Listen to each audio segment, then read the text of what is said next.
सभी को जय सिया राम। रामचरितमानस उत्तरकांड दोहा संख्या 122 से हम लोग आगे बढ़ेंगे। दोहा संख्या 22 तीन भागों में है, का खा गा, जिसमें का और खा दोहे हैं और गा श्लोक है जो संस्कृत में है। विनिश्चितम वदामि तेन अन्यथा वचांसी में, हरिम नरा भजन्ति यति दुस्तरम तरन्ति ते। इसके बाद चौपाई जो आती है वह है, कहेउ नाथ हरि चरित अनूपा, व्यास समास स्वमति अनुरूपा। काकभूषुंडी जी गरुण जी से कह रहे हैं कि हे नाथ, देखिए जो कथा सुनाने वाला है वो कथा सुनने वाले को कैसे संबोधित करता है। बहुत सारी छोटी छोटी बातें हैं मानस में, जो संबोधन, व्यवहार, भाव, आदर, सत्कार, ये दोनों ओर से चलता है। तभी जो है व्यक्ति के अंदर विनम्रता का भाव पुष्ट होता है। और विनम्रता अपने आप अहंकार की शत्रु है। जितना हम विनम्रता अपने अंदर भरते चले जाएंगे, वो धीरे धीरे धीरे धीरे वहां से खिसकाती जाएगी अहंकार को, अहम भाव को। तो कहते हैं कि हे नाथ, मैंने हरि के चरित, हरि के अनुपम चरित को, जिसकी कोई उपमा नहीं है, और उसको व्यास समास, व्यास यानी व्यास यानी बहुत विस्तार से, और समास यानी छोटा करके, संक्षेप में अपनी मति के अनुसार कहा। अब देखिए, जो व्यास और समास है, तो ये क्यों कहा गोस्वामी जी ने, ये दो शब्द क्यों लिखे। समास काव्य शैली है जिसमें बात को काव्य में, कविता में, छंद में जो कह दिया जाता है तो वो संक्षेप में होता है, पर उसके अंदर विस्तार बहुत होता है। और व्यास जो है, आप लोगों ने सुना होगा, जब प्रवचन होते हैं चाहे जिस ग्रंथ का हो रहा हो, उसे व्यास गद्दी कहते हैं। व्यास गद्दी क्यों कहते हैं? ये तो है कि भाई व्यास जी ने लिखा था, तो जो वहां पर बैठा है वो व्यास के अनुरूप है, इसलिए उसको व्यास गद्दी कहते हैं। ये तो होगा ही, पर वो बहुत विस्तार से समझा समझा के बताता है। तो अगर वो काव्य है और काव्य को विस्तार से गाया, गा तो दिया, कहे नाथ हर चरित अनुपा, व्यास समास स्वमति अनुरूपा। ये हो गया समास। लेकिन इस पर हम लोग जो समझ रहे हैं, चर्चा कर रहे हैं, बात कर रहे हैं, इसके अर्थ, अर्थ के बाद अर्थ, अर्थ के भीतर अर्थ जो निकल रहे हैं, ये व्यास विधि है, विस्तार से किसी बात को कहना। लेकिन कहते हैं जैसे मेरी बुद्धि है उसके अनुरूप कहा है। श्रुति सिद्धांत इहे उर्गारी, राम भजिए सब काज बिसारी। हे उर्गारी, हे गरुण, वेदों का सिद्धांत बस इतना ही है कि सारे कार्य को विसार कर, भुलाकर राम को भजिए। अब यहाँ पर कह देंगे लोग कि भाई कोई काम ही नहीं करेंगे तो काम कैसे चलेगा, काज विसार देंगे। काज विसारने का मतलब है कि जो स्मृति तो मति में चलती है ना, विस्मृति और स्मृति मति में होती है, और जो कार्य हो रहा है वो हम बाहर से कर रहे हैं। तो हम कार्य करते रहें, लेकिन स्मृति में जो संसार है उसकी विस्मृति बनी रहे और राम की स्मृति बनी रहे। प्रभु रघुपति तज सेई काहि, मोहि से सठ पर ममता जाही। और ये कौन सी स्मृति बनी रहे संसार में रहते हुए?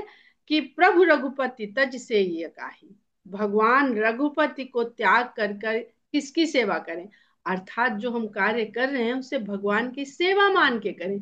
भगवान का संसार है, संसार की सारी वस्तुएं भगवान की हैं, तो जो हम ये कार्य कर रहे हैं ये भगवान की सेवा कर रहे हैं।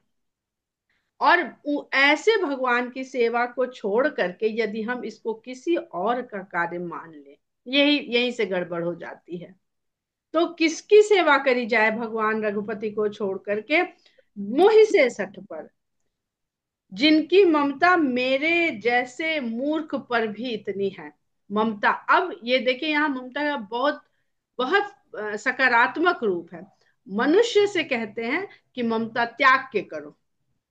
जब हम संसार से अपनी ममता को त्यागेंगे तब भगवान की हम पर ममता होगी। और मेरे जैसे शठ पर भी जिनकी इतनी अधिक ममता है, यानी वो मुझे अपना समझते हैं। तुम विज्ञान रूप नहीं मोहा, नाथ कीन्ह मोह पर अति छोहा। आपको किसी तरह का मोह? आप तो स्वयं विज्ञान स्वरूप हैं, तत्व के स्वयं स्वरूप आप हैं, उसको कहाँ का मोह? ये तो मुझ पर भगवान जो मुझे अपना समझते हैं कि काकभूषुंड मेरा है, तो ये उनका अत्यधिक स्नेह है जो उन्होंने मुझ पर किया है। क्यों किया है? पूछो राम कथा अति पावन, सुख सनकादि शंभु मन भावन, संत सत्संगति दुर्लभ संसारा, निमिष दंड भरी एक बारा, देख गरुण निज हृदय बिचारी, मैं रघुबीर भजन अधिकारी, सकुना धाम सब भांति अपावन, प्रभु मोहि कीन्ह विदित जग पावन। आपको जो मोह है, वो मोह हुआ, मोह नहीं हुआ, आप विज्ञान स्वरूप हैं। लेकिन भगवान ने ये जो सब बनाया, इतना परिस्थिति ऐसी बनाई कि आपको मोह हुआ, और आप उस मोह के निवारण के लिए मेरे पास आए। तो आपका मोह निवारण तो कोई भी कर सकता था, भगवान स्वयं कर सकते थे। कुछ ऐसा दिखला देते, आपका मोह चला जाता। शंकर के भगवान के पास आप गए, शंकर भगवान को भी कर सकते थे इस बात को, आपका मोह दूर कर सकते थे। उनके अलावा और कौन कर सकता है शंकर के अलावा?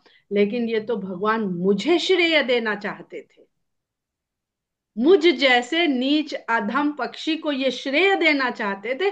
इसलिए ये मोह का जो रिजल्ट है, जो लक्ष्य उद्देश्य था, वो मुझे श्रेय दिलवाने का था कि प्रभु मोहि कीन्ह विदित जग पावन। जग को ये विदित कर दिया, प्रसिद्ध कर दिया इस संसार में कि मैं भी भगवान की कथा कहने का अधिकारी हूं।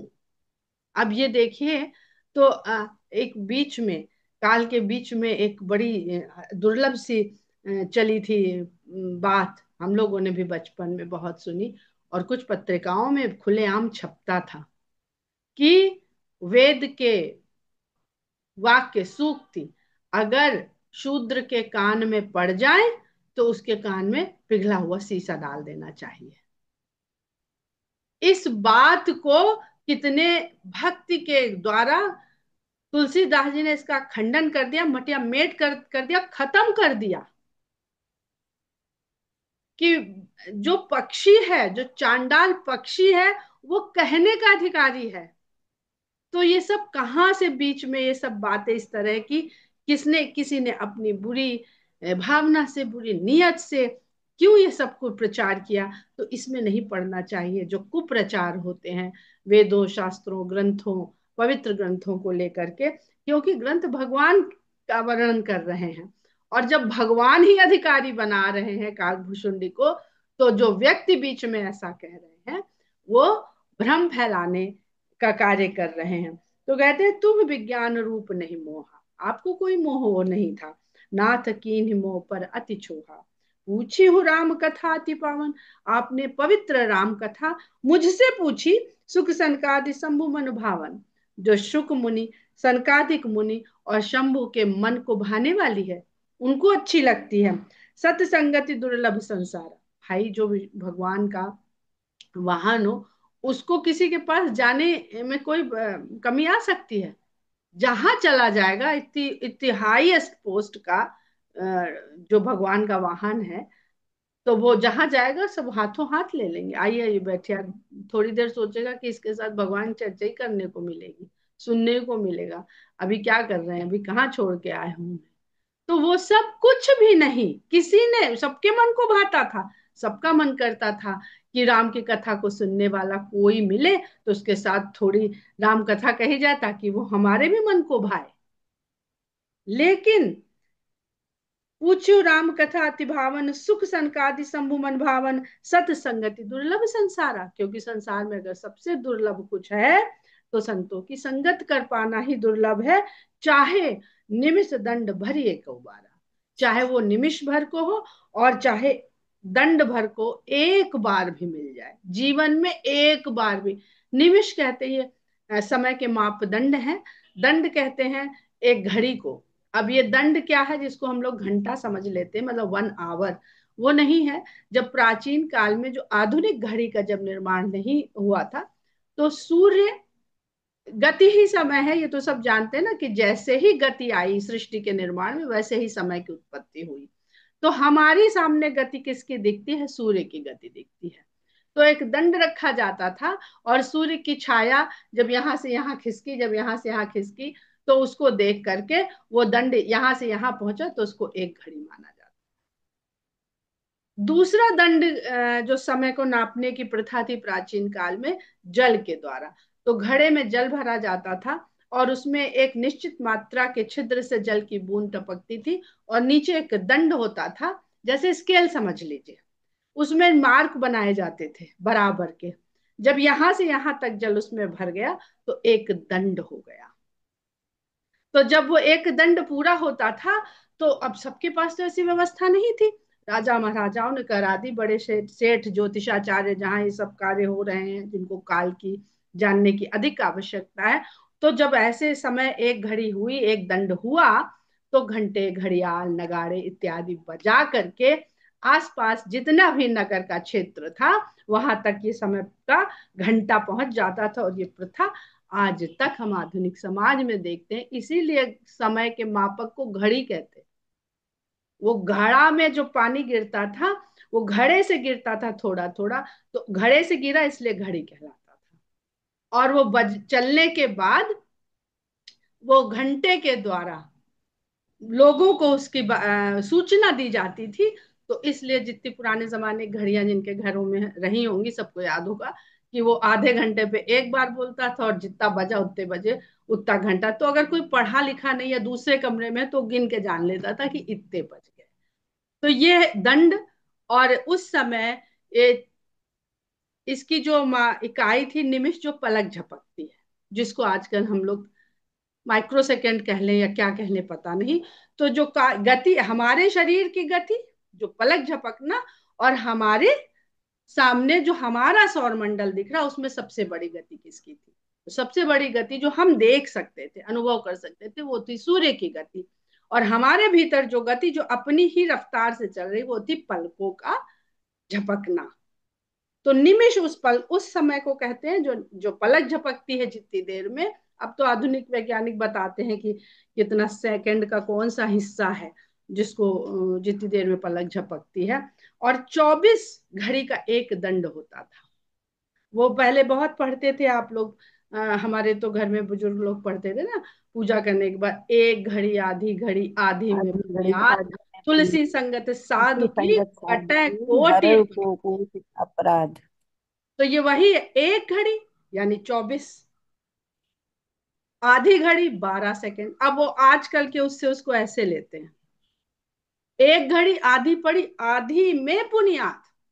याद। इतना साथ भी अगर संत की संगत का मिल जाए, तो कटे कोटि अपराध। उसी का यहाँ पर काकभूषुंड जी के द्वारा तुलसीदास इस चौपाई में कह रहे हैं, सत्संगति दुर्लभ संसारा, निमिष दंड भरी एको बार। एक बार भी मिल जाए, चाहे निमिष भर को और चाहे दंड भर को। देखो गरुड़ निज हृदय विचारी, मैं रघुबीर भजन अधिकारी।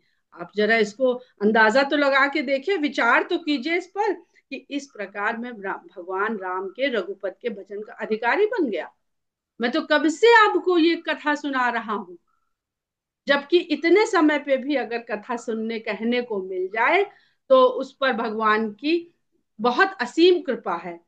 तो सकुनाधन सब भांति पावन। मैं नीच श्रेणी का पक्षी हूँ, चांडाल पक्षियों की श्रेणी में मैं आता हूँ। निकृष्ट भोजन करता हूँ, शिकार भी नहीं करता, जो मरा हुआ जीव जंतु होता है उसको खाता है, कौआ। तो मैं तो बहुत नीच पक्षी हूं, और सब तरह से अपवित्र हूं। प्रभु मोहि कीन्ह विदित जग पावन। और भगवान ने मुझे पावन के पवित्र के रूप में प्रतिष्ठित कर दिया पूरे संसार में। विदित यानी जनवा दिया, स्थापित कर दिया। आज धन्य मैं धन्य थी, यद्यपि सब विधिहीन। निज जन जानी राम मोहि संत समागम दी। आज तो मैं धन्य का धन्य हो गया, अत्यधिक धन्य हो गया, यद्यपि मैं सब साधनों से हीन हूं। मेरे पास कोई साधन नहीं है, लेकिन भगवान ने मुझे अपना जाना और मुझे संत समागम दे दिया। तो कितनी बड़ी प्रतिष्ठा हो गई। कोई बहुत बड़ा आदमी किसी छोटे के घर चला जाए, उसकी अखबार में फोटो छप जाएगी, उसकी रील छप जाती है, और दिन भर सोशल मीडिया में घूमता है। तो वो छोटा आदमी प्रसिद्ध कैसे हो गया? क्योंकि कोई बड़ा आदमी उसके यहाँ आ गया था।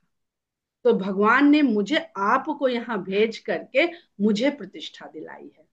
नाथ कोई कोई अहंकार नहीं, कोई घमंड नहीं कि अरे मेरे पास तो इतना भगवान का, मैं इतना बड़ा भक्त हूँ, मेरे पास इतना ज्ञान है भगवान की कथा का, भगवान के प्रेम का, भगवान की भक्ति का, कि भगवान को अपने वाहन को मेरे पास भेजना पड़ा। संसार में ऐसा कोई था ही नहीं जो उनका मोह दूर कर से। ऐसा कोई उनके मन में भाव नहीं, इसीलिए वो भक्त हैं, इसीलिए वो भगवान उनको अपना मानते हैं। नाथ जथामति भाख्यू राख्यू नहीं कछु गोई, चरित सिंधु रघुनायक था कि पावई कोई। हे नाथ, जथामति जैसी मेरी बुद्धि है, मैंने वैसा ही भाषण आपसे, संभाषण भाख्यू, मैंने बोला, उसी तरह से मैंने आपसे सब सुना दिया। कुछ भी गुप्त नहीं रखा, जो मेरी बुद्धि में जितना भी था भाव, कथा, सार, तत्व, रहस्य, उसमें मैंने कुछ गुप्त नहीं रखा। सब कुछ गोई माने गुप्त, सब कुछ आपसे कह दिया। लेकिन इससे ये मत समझ लीजिएगा कि मैंने सब कुछ कह दिया, क्योंकि चरित सिंधु रघुनायक, राम का जो चरित्र है वो तो ऐसे समुद्र के समान है जिसकी थाह कोई भी नहीं पा सकता है। सुमिर राम के गुण गण नाना, पुनि पुनि हरस भुसुंडी सुजाना। इस प्रकार गरुड़ जी से बात करते हुए भी काकभूषुंडी जी को बार बार राम के गुणों के समूह ध्यान आ रहे हैं, बार बार याद आ रहे हैं, और वो हर्षित हुए जा रहे हैं। पुण्य पुण्य हरस भुसुंडी सुजाना, एक बार रामायण में जरूर खोजेगा कि तुलसीदास जी ने सुजान किस किस को कहाँ कहाँ कहा है। महिमा निगम नेति करी गाई, अतुलित बल प्रताप प्रभुताई। जिसकी महिमा वेदों ने ये कह के बखान करी, नेति इतना ही नहीं, एक वेद लिखा, फिर चार वेद हुए, फिर वेदों के बाद उपनिषद हुए, उपनिषद के बाद शास्त्र हुए, शास्त्र के बाद पुराण हुए, आज भी लिखे चले जा रहे हैं लोग। इतना प्राचीन और इतना आधुनिक कोई विषय बता दीजिए जिसमें लेखन सतत चला आ रहा हो। क्यों? क्योंकि नेति है, वो कभी पूरा नहीं हो सकता, वो कभी हाँ, समाप्त नहीं हो सकता। तो अतुलित बल प्रताप प्रभुताई, तो भगवान का, दाल भिगो दी है मुनि ने अरहर की, दाल बना दो। और मुनि शायद। भगवान का बल, भगवान का प्रताप, और भगवान की सामर्थ्य, प्रभुता, स्वामित्व उनका, क्योंकि सब कुछ के स्वामी वही हैं, वो अतुलनीय है, उसकी कोई तुलना नहीं करी जा सकती। जब कह दिया, अगर पूरी हो गई तो हमारे पास कहने को तो हो जाएगी कि भाई इतनी बड़ी कथा है, 10 लाख पेज की है, पर 10 लाख तो हो गया, 100 करोड़ तो हो गया। आरंभ में शंकर भगवान कहते हैं ना, नाना भांति राम अवतारा, रामायण 7 कोटि अपारा, 100 करोड़ से भी ऊपर हैं, अपार हैं। शिव अज पूज्य चरण रघुराई, मोह पर कृपा परम मृदुलाई। जिनके चरणों की पूजा शंकर ब्रह्मा भी करते हैं, मोह पर कृपा परम, वो मुझ पर कृपा कर रहे हैं। अरे जिसके साथ उठने बैठने वाले एलीट क्लास हो जाता है ना सोसाइटी में, वो छोटे मोटे लोगों के साथ बैठना पसंद नहीं करता, बात तो करना बहुत दूर। ये अहंकार का अपना पहचान है, बहुत बड़ी पहचान है अहंकार की। तो कहते हैं जिनके चरणों की पूजा ब्रह्मा और शिव करते हैं, वो ऐसे भगवान मुझ पर कृपालु हो रहे हैं। तो ये उनकी परम मृदुलता ही तो है, परम कोमलता है उनके स्वभाव की। अस स्वभाव कहूँ सुनो न देखे, कहीं खगेश रघुपति समलेख्यूं। ऐसा स्वभाव मैंने तो इस संसार में किसी का नहीं देखा। तो हे खगेश, मैं किसके समान रघुपति को समझूं या कहूं या बता पाऊं? उनके समान केवल वही हैं, साधक सिद्ध विमुक्त उदासी, कवि कोविद कृतज्ञ सन्यासी, जोगी सूड सुतापस ज्ञानी, धर्म निरत पंडित विज्ञानी। भगवान को जानने के लिए, भगवान से जुड़ने के लिए, भगवान से प्रेम करने के लिए लोग अनेक प्रकार की साधना करते हैं। साधना के द्वारा वो ऐसी ऐसी शक्तियों को सिद्ध करते हैं कि वो भगवान को जान सकें, सत्य को समझ सकें। विमुक्त, जो सांसारिक सारी विषय कामनाओं से मुक्त रहते हैं, मुक्त भाव में रहते हैं। उदासी, जो सांसारिक विषयों से उदासीन रहते हैं। विमुक्त और उदासीन, एक ने देखा और मुक्त हो गया, और एक देखता ही नहीं है, उदासीन है। दोनों ही मुक्त भाव हैं, अलग अलग तरह के मुक्त भाव। तो संसार में ऐसे ही लोग हैं। किसी को बहुत मिल गया तो वो मुक्त हो गया, तो भी बहुत सुंदर है। और किसी ने संसार के विषयों की तरफ देखा ही नहीं, वो भी बहुत सुंदर है। कवि को भी कवि, विद्वान, कृतज्ञ सन्यासी। कृतज्ञ शब्द बहुत सुंदर है। कृतज्ञ शब्द जो है, हाँ वैसे तो हम लोग ग्रेटिट्यूड को समझते हैं, भाई कृतज्ञता जाहिर करना। पर इस शब्द को अगर समझिए, कृत यानी किया गया कार्य, और ज्ञा का अर्थ हमेशा ज्ञान है, सुविज्ञ। तो ये ज्ञान होना कि क्या कार्य करना है, उस वो कृतज्ञता है। और क्या, और कृत का अर्थ सत्य भी होता है। तो क्या कार्य को कर, क्योंकि सतयुग को आपने मानस में कई जगह पढ़ा होगा कि कृत युग कहा है गोस्वामी जी ने। यानी कौन सा कार्य जो सत्य है स्वयं में, उसको जाना। काम तो हम सब करते हैं, पर कौन सा काम सत्य यानी वास्तविक है, सार्थक है, उस कार्य को करने का जानकारी होना, ज्ञान होना। या सन्यासी, जोगी, योगी लोग, शूरवीर, सूर यानी शूरवीर, बड़े वीर बहादुर, सुतापस, श्रेष्ठ तपस्वी, ज्ञानी, धर्मनिरत, धर्म में लगे हुए लोग, पंडित, अपने अपने विषय में विशेषज्ञ, विद्वान और विज्ञानी, तत्व के ज्ञाता। तरह न बिन से ए मम स्वामी, राम नमामि नमामि नमामि। वो भी मेरे स्वामी की सेवा किए बिना इस भवसागर से तर नहीं पाते हैं। मैं ऐसे राम को नमन करता हूँ, नमन करता हूँ, नमन करता हूँ। कितना सुंदर भाव है काकभूषुंडी जी का यहाँ पर। अहंकार तो नहीं है, पर जो मेरे मेरे की जो उन्होंने भावना करी, वो इतनी सुंदर करी। क्योंकि जब भगवान को ही उन्होंने ये मान लिया है कि मोहि से सठ पर ममता जाही, तो मैं उनका, जब उन्होंने मुझे अपना बना लिया, मैंने तो ऐसा कुछ नहीं किया जिसके कारण प्रभु मुझे अपना बना ले। उन्होंने पहले मुझे अपना बनाया, तब मैं ये कह पाया कि वो मेरे स्वामी हैं। मैं उनको नमन करता हूँ, नमन करता हूँ, नमन। हम लोगों को लगता है हम इतनी भक्ति कर लेंगे कि भगवान हमें अपना बना लेंगे। भगवान हमें अपना बना लेंगे तो हम भक्ति करने लग जाएंगे।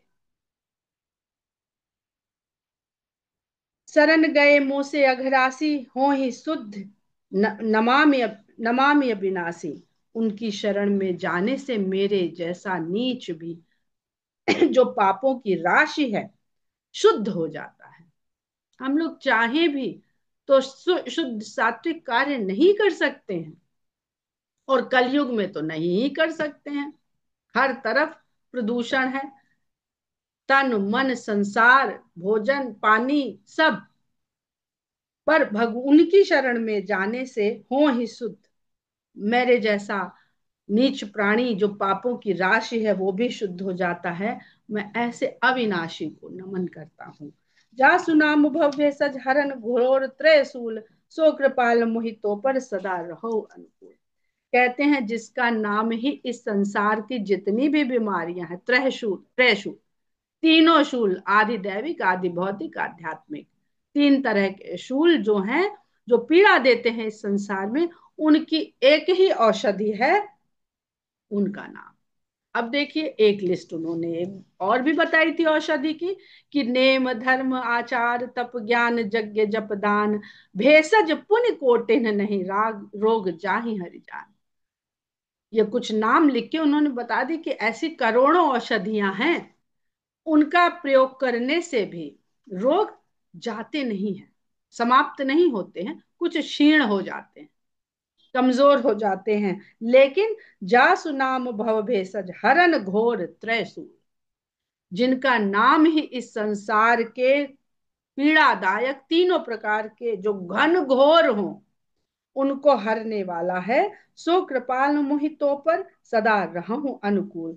ऐसे कृपालु भगवान मुझ पर और आप पर, देखिए, सो कृपाल मोहितों पर, मुझ पर और तुम पर, एक एक शब्द ध्यान से पढ़ने वाला है। सदा रहो अनुकूल, सदा हमारे अनुकूल रहें। सुनि भुसुंड के बचन शुभ देख राम पद नेह बोले प्रेम सहित गिरा गरुड़ विगत संदेह। अब देखिए तो गरुड़ जी जब भगवान चलते होंगे उनके ऊपर सवार होकर के, जीव की परिकल्पना है पूरी, और जब चलते होंगे तो भगवान के चरण सबसे नजदीक गरुड़ जी के ही हैं। जैसे बैठते ना, कैसे बैठेंगे, एक पैर इधर एक पैर इधर ऐसे करके बैठ गए, ऐसे गरुड़ जी जो सदा भगवान के चरणों के इतने निकट हैं कि शायद ही कोई निकट होएगा, उनके मन में संदेह आ गया तो उनका घमंड चकनाचूर हो गया। सुन भुसुंड के बचन शुभ देख राम पद ने, कि राम के चरणों में भुसुंडी जी का जो स्नेह था वो देख करके, उन वचनों को सुन करके गरुड़ जी प्रेम के साथ बोलते हैं, गरुड़ विगत संदेह, संदेहों से छूट गए वो। मैं कृतकृत्य भयउ तब बानी सुन रघुबीर भगति रस सानी। तो अभी हम लोगों ने कृतज्ञ शब्द पढ़ा, और अब कृतकृत्य, ये कृतकृत्य शब्द हनुमान जी के लिए एक बार सुंदर कांड में आया है। कृतकृत्य का मतलब, कृत मतलब कार्य, और कृत्य मतलब जिस कार्य का करना सार्थक हो, जो किया जा गया, अर्थात कर्तव्य ही जब हमारा कार्य बन जाए। तो वही जो हम लोग के मन में कंफ्यूजन आता है ना, अरे उन्होंने तो कह दिया राम भजिए सब काज बिसारी, तो काज कौन सा करना है उसका ज्ञान होना कृतज्ञ भाव है, और उसका ज्ञान हो करके जो कार्य किए गए, जो कर्तव्य हैं हमारे, अपने कर्तव्य पे बने रहना ही धर्म है। तो गरुण जी कहते हैं मैं कृतकृत्य भयो तब वाणी, आपकी वाणी सुन करके अब मैं कृतार्थ हो गया। कृतार्थ यानी कृत का अर्थ को जान लिया। सुन रघुवीर भगति रस सानी, जो रघुवीर के भक्ति रूपी रस से सनी हुई थी। रामचरण नूतन रति भई, माया जनित विपत्ति सब गई।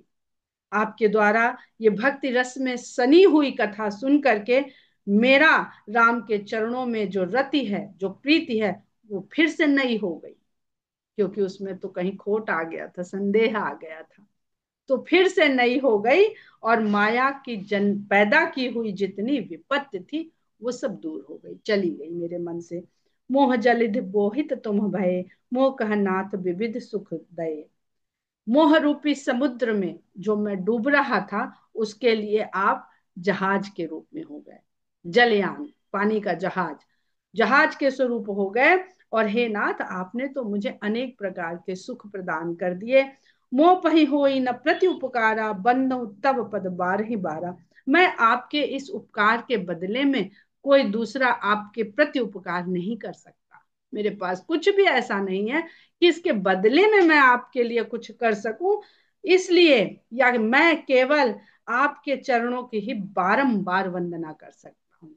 बंदो तब पद बारह ही बारह, पूरन काम राम अनुरागी, तुम समतात न को बड़ भागी। आप पूरी तरह से पूर्ण काम हैं और राम के अनुरागी। काम शब्द का प्रयोग जो गोस्वामी जी ने किया है, उसकी जो गहनता है, जो रहस्य है, जो गूढ़ता है, वो जगह कहीं नहीं छोड़ी है उन्होंने, कहीं भी नहीं छोड़ी है। काम यानी इच्छा, इच्छा में बंध जाना, इच्छा का कभी न समाप्त होना। रावण के शीश नित नए उग रहे हैं, एक इच्छा के बाद दूसरी इच्छा नई उग रही है।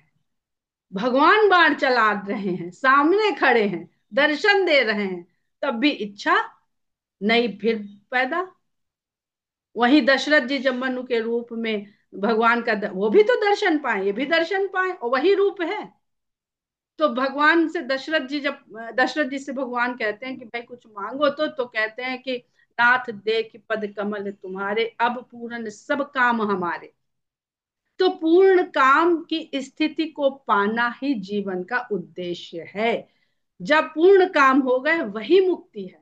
ये थोड़ी कि हम मर के जाके तब मुक्त हुए, इस जीवन में ही मुक्ति को अनुभव करना, नहीं तो कोई फायदा नहीं है। उस आनंद को, हम ये देह जो मिली है, उस देह में अगर हमने उस सुख को, उस आनंद को अनुभव नहीं कर पाया, तो हम क्या जाने क्या सुख है, क्या आनंद है। और नहीं जाना, इसीलिए तो फिर देह मिलती है, फिर जाओ भैया अब की शायद पास हो जाओ। वो जो, क्योंकि सच्चिदानंद स्वरूप के अंश हो, तो एक बार उस सच्चे आनंद का अनुभव करो, तभी क्वालिफिकेशन पूरी होगी और तभी तुम्हें संसार से छुटकारा मिलेगा। पूर्ण काम राम अनुरागी, तुम राम के ऐसे प्रेमी हो, पूर्ण काम हो, हे तात तुम्हारे समान बड़ा भाग्यशाली कोई नहीं है। संत बिटप सरिता गिरिधरनी, परहित हेतु सबन के करनी। संत, वृक्ष, नदी, पर्वत और धरती, इनके जितनों के भी कार्य हैं, वो सब दूसरों के हित के लिए होते हैं। संत हृदय नवनीत समाना, कहा कबिन पर कहे न जाना। कहते हैं कि संतों के हृदय को मक्खन के समान, नवनीत के समान बताते हैं कवि लोग, कवि विद्वान लोग। कहते हैं संतों का हृदय, संतों का मन मक्खन के समान होता है, पर ठीक से कह नहीं पाए। कहा कभी न, पर कहे न जाना, कह तो दिया पर क्या ठीक से कहा। निज परिताप द्रवई नवनीता, पर दुख द्रवही संत सुखनीता। मक्खन तो अपने ताप से पिघलता है, जब तक मक्खन को गर्म नहीं करेंगे मक्खन पिघलेगा नहीं। लेकिन संत तो दूसरे किताब को देख करके, दूसरा परितप्त होता है कष्ट से अगर, वो तो संत का हृदय द्रवित हो जाता है, पिघल उठता है। तो संत मक्खन के समान नहीं, संत का हृदय उससे भी अधिक सुकोमल होता है। जीवन जन्म सुफल मम भयऊ, तब प्रसाद संशय सब गयऊ।